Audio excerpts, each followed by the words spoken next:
दिवशी अनेक पदाधिकारीच्या वैभव खेडेकरांसोबत खऱ्या अर्थानं गेली होती, आज परत आली, आज पुन्हा एकदा ताकद वाढलेली आहे, काय सांगायला तर निश्चितपणे मला असं वाटतं समज गैरसमज हे पक्षाच्या अंतर्गत होत असतात. काही गोष्टी लोक त्यांना चिथावतात. मला असं वाटतं आज ही शेवट सगळे आमचे महाराष्ट्र सैनिकच आहेत. सन्मान्य राजसाहेबांचा आदर सगळ्यांच्या मनात आहे. प्रेम पक्षाबद्दल आहे, राजसाहेबांबद्दल आहे आणि त्या प्रेमापोटीच आज ते परत आलेले आहेत आणि सन्मान्य राजसाहेबांची त्यांनी भेट घेतली आणि आता जोमाने पुन्हा एकदा महाराष्ट्र नवनिर्माण सेनेच्या कामाला ते सगळेजण लागतात. मध्यंतरी वैभव खेडेकर यांचा भाजपमध्ये पक्षप्रवेश झालेला, परंतु 2 वेळा त्यांचा पक्षप्रवेश थांबलेला होता. परंतु ज्यावेळेस पक्षप्रवेश झाल्यानंतर पुन्हा एकदा ते राज ठाकरेंवरतीच ते टीका करताना पाहायला मिळत होते की कुठेतरी राज ठाकरेंच्या बोलण्यामुळे आपला पक्षप्रवेश लांबणीवरती गेला. मला वाटत नाही याच्यामध्ये काय साहेबांचा संबंध आहे. आता तुम्ही ज्या पक्षात जायचंय तिकडे तुम्हालाच घेत नसतील, याच्यात साहेबांचा काय दोष? आज तुमची केंद्रीय समितीची बैठक राज ठाकरे यांच्यासोबत पार पडते. अजून देखील ती बैठक सुरूच आहे, परंतु 1 नोव्हेंबरचा जो सत्याचा मोर्चा निघणार आहे त्या मोर्चामध्ये कशा पद्धतीची तयारी मनसेची असणार? त्या तयारीच्या संदर्भात बैठक आहे, त्याचं नियोजन, कुठे बैठका घ्यायच्या आहेत, महाराष्ट्रभर काय करायचं, या सगळ्याची बैठक चालू होती. आता पुन्हा एकदा 2:30 वाजता ती बैठक चालू होती.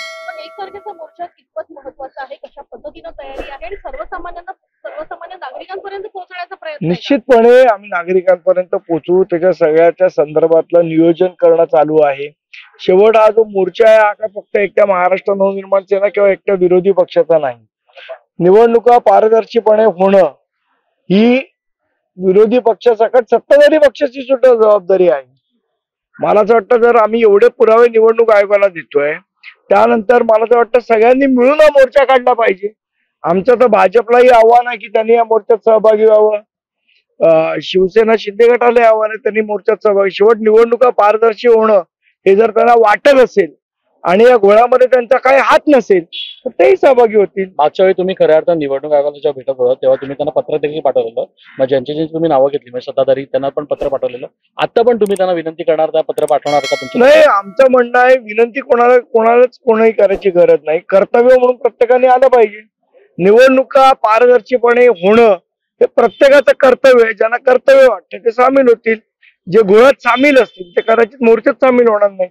असं म्हणजे एकीकडे मतदार याद्या तपासल्या जातात तुमच्यावर मोर्चा हा तर कारण आहे, पण दुसरीकडे मुंबई महानगरपालिकेच्या निवडणुकीसाठी सुद्धा मनसे अगदी मागच्या 3 महिन्यापासून जे आहे प्रत्येक गोष्टी बाबीची तपासणी करत आहेत. तिथपर्यंत तयारी झालेली आहे, व्यवस्थित तयारी चालू आहे. योग्य वेळी तुम्हाला त्याचे रिझल्ट पण दिसतील. परंतु 1 तारखेपर्यंत मतदार याद्यांमधला जो मुंबई मधला घोळ आहे त्या सगळ्या संदर्भात आदेश दिलेले होते की राज ठाकरेंनी सगळ्या मतदार याद्या तपासणं चालू आहे. रिझल्ट आल्यावर तुम्हाला सांगू. रामदास आठवले यांनी महाविकास आघाडी आणि विरोधी पक्षांवर टीका करताना म्हटले की महाविकास आघाडीमध्ये मनसेची एंट्री होत असताना त्यांच्यामध्ये कुठेतरी म्हणजे बिघाडी होताना आपल्याला पाहायला मिळते आणि त्याचसोबतच महायुतीच मुंबई महापालिका जिंकेल असा विश्वास त्यांनी कवितेच्या माध्यमातून व्यक्त केला. कोणी रामदास आठवले.